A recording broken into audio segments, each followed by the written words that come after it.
Weddings should be memorable, but not for the groom's lack of style.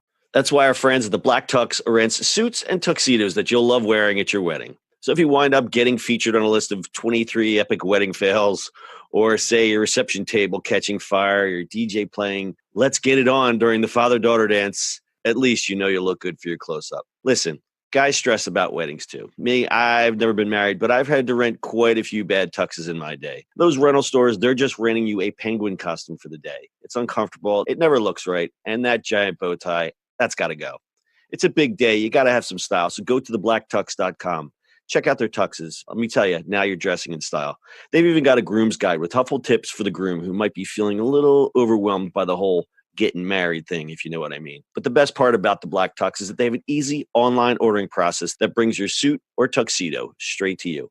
Just pick a style at theblacktux.com and request a free home try-on so you can feel the fit and quality before you commit. And if online isn't your style, they have showrooms all over the country where you can find your fit and plan your look. From there, they'll ship your order 2 weeks before your wedding so you can check it out one last time.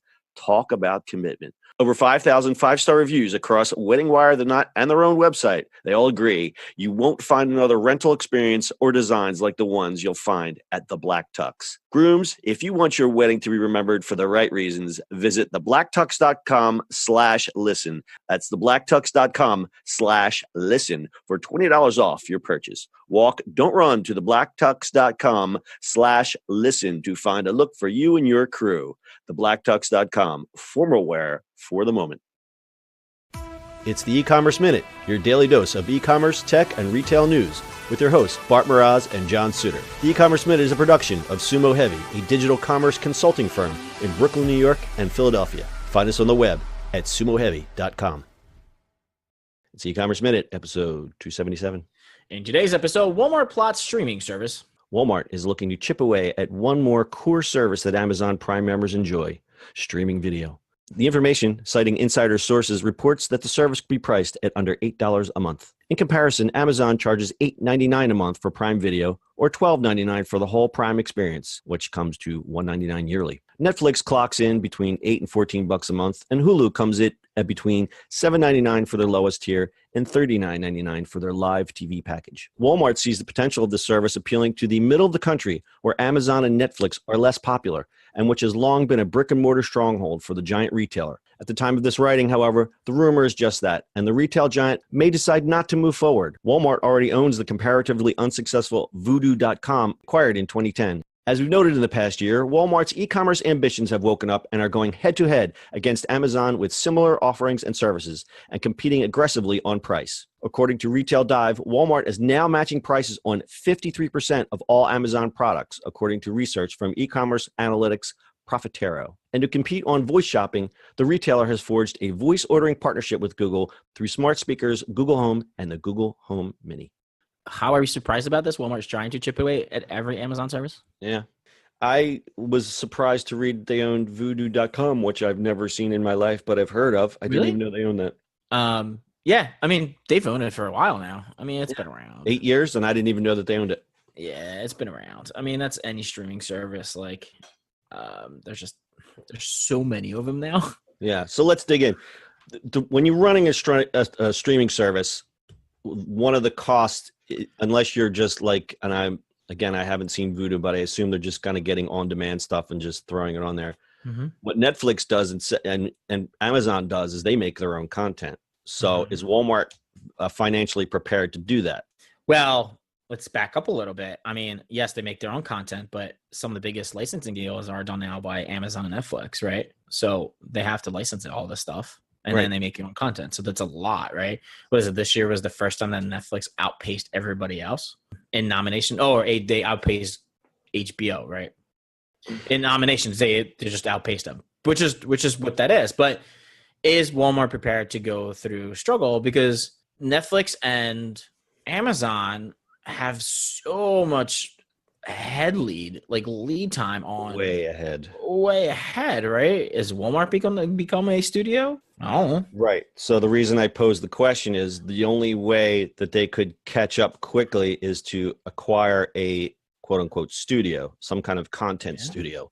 I mean, for them to buy a studio would be a massive cost, but if they did that, it would get them, it wouldn't catch them up. It would probably get them halfway to where they should be. And I guess they're trying to measure whether it's worth it.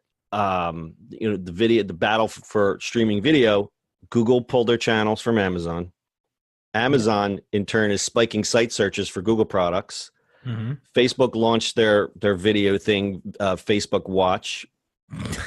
Apple is contemplating doing a subscription bundle for video, news, and music. And then our friend AT&T is investing heavily in entertainment by the purchase of Time Warner and DirecTV, which DirecTV, as we said the other day, owns Blockbuster, how it all comes around.